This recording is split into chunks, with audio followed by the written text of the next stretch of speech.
Wealth has its privileges, but sometimes it also blinds those who hold it.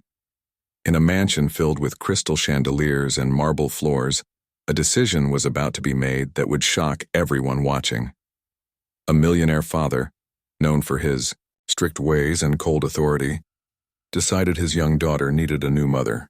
But instead of quietly remarrying, he turned the choice into a spectacle, lining up 5 wealthy women, each polished and perfect in designer gowns. The guests whispered, expecting the little girl to pick one of them, sealing a union of power and status. But what happened next silenced the room, shattered expectations, and revealed a truth no amount of money could control.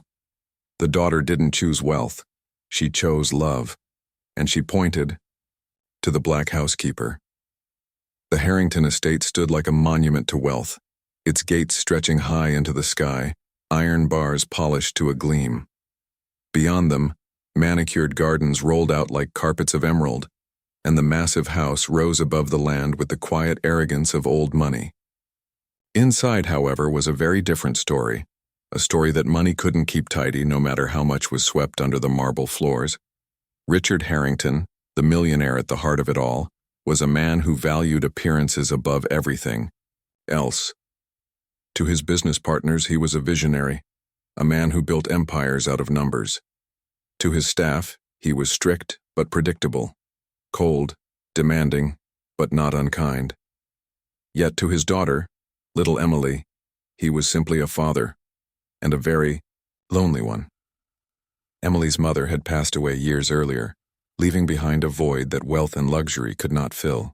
She grew up surrounded by every toy money could buy, every tutor her father could afford, and every lesson in etiquette an elite education demanded. But in the quiet hours, when the chandeliers dimmed and the marble halls echoed with silence, the girl longed for something no tutor could give, the warmth of a mother's love. It was this longing, this quiet ache, that drove Richard to a decision that would soon spiral far beyond his control. In his mind, the solution was simple. Emily needed a new mother figure, someone who could provide stability, companionship, and the appearance of a complete family.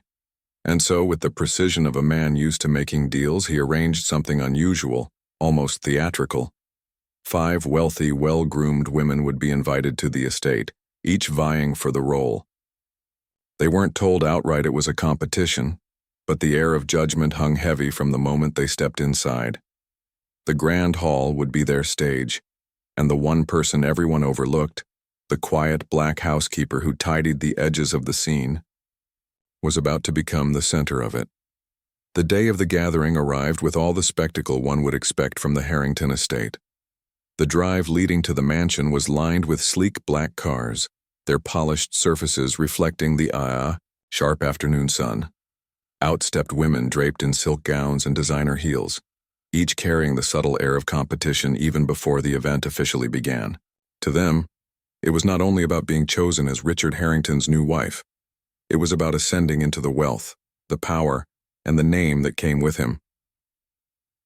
Inside, Emily watched quietly from the staircase, her small hands clutching the banister as her eyes followed each woman. She could sense the performance beneath their polished smiles. Their laughter rang hollow, their compliments aimed not at her, but at her father. Emily's young heart, though naive, could feel what adults often miss, that none of these women looked at her as though she mattered. To them, she was a stepping stone, a piece of furniture in the larger prize they sought.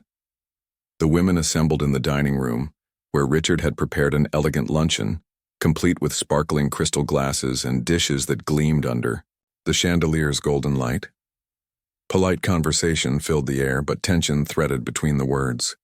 One woman boasted of her charity work, another of her travels, while a third made veiled comments about how much better Emily would be with a feminine touch guiding her. Richard nodded stiffly, assessing each statement as though reviewing a business contract, and all the while moving quietly along the edges of the room was Mariah, the black housekeeper who had served the Harrington estate for nearly a decade. She refilled glasses, collected plates, and ensured every napkin was neatly folded. To the guests, she was invisible, a background figure who blended into the rhythm of wealth's excess. But to Emily, she was everything. Mariah had been the one who stayed after lessons to help her with difficult homework. She had been the one who remembered her favorite bedtime stories, who baked cookies when Emily's birthdays felt too quiet, and who held her close on nights when the echoes of her mother's absence felt too sharp to ignore. In a house gilded with riches, Mariah was the one person who gave Emily the warmth that wealth could never buy. As the luncheon unfolded, Emily's frustration grew. She wanted to shout that none of these women cared about her.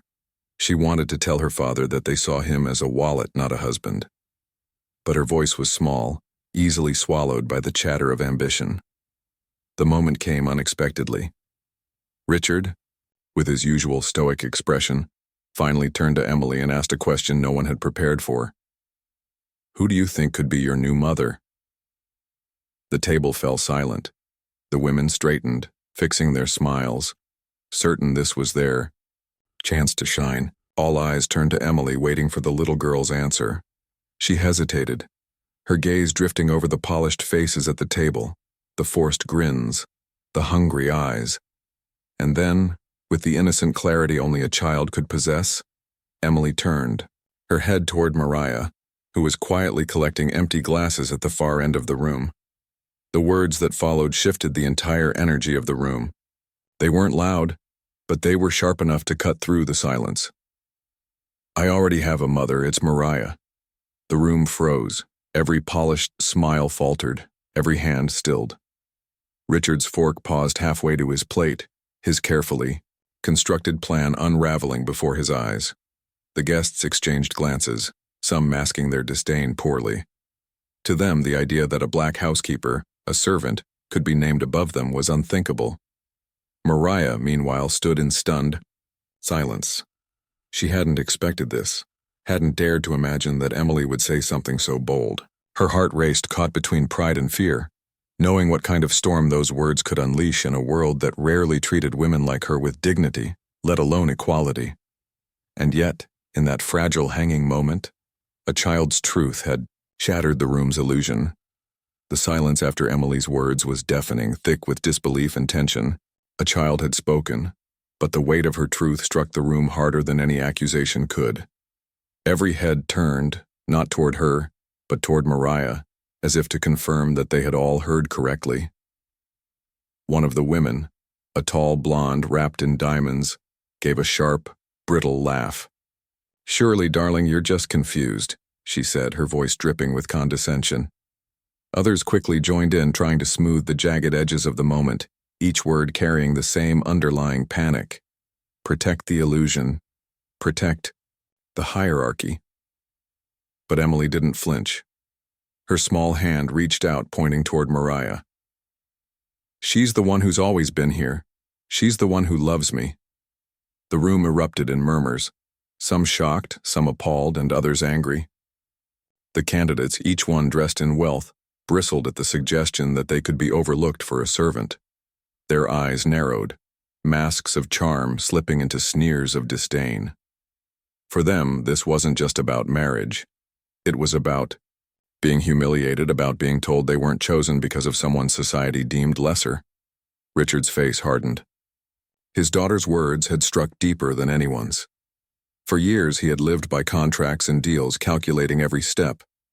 Yet now, confronted with the raw honesty of his child, he found himself unable to respond. He opened his mouth, but no words came. Mariah, on the other hand, stood frozen, her hands trembling around the tray she carried. She had never asked for this. She had spent her life avoiding notice, ensuring that her service was flawless, that her presence never disrupted. And now, thrust into the center of a storm, she felt the eyes of the room pierce her skin like needles.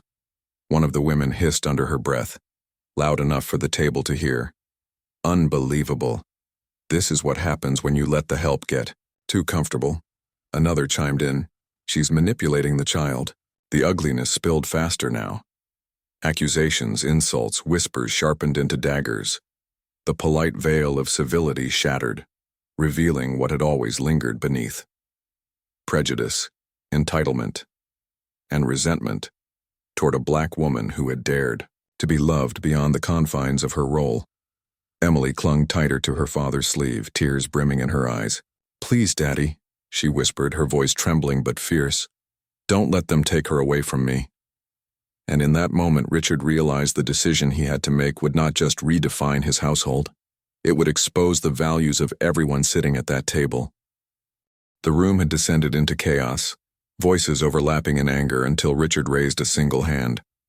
Instantly, silence rippled across the table.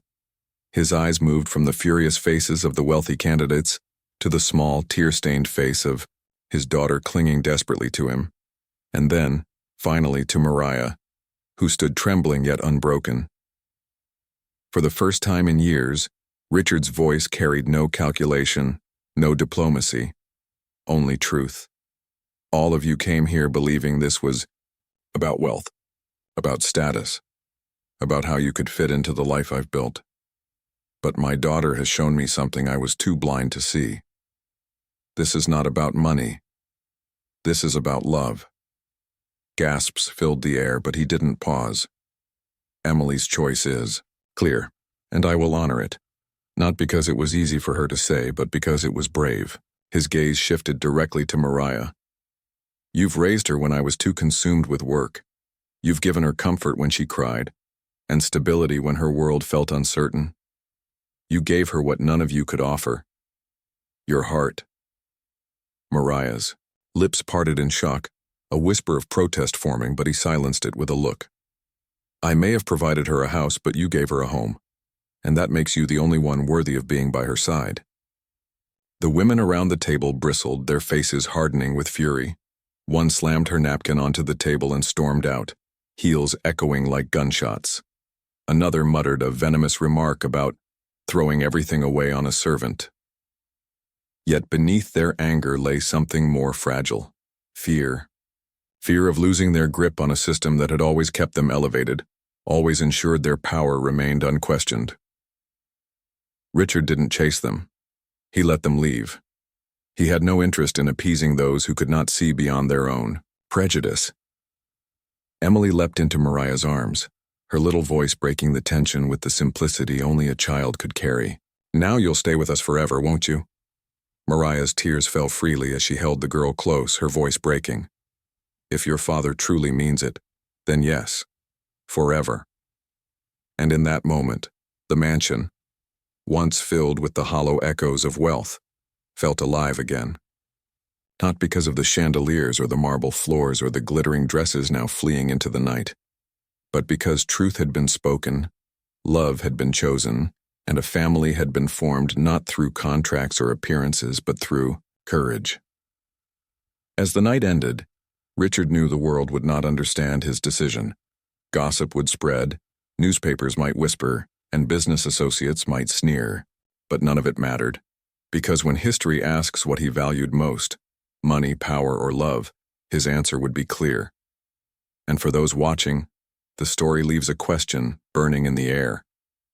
When it's your turn to choose, will you follow the crowd or follow the truth?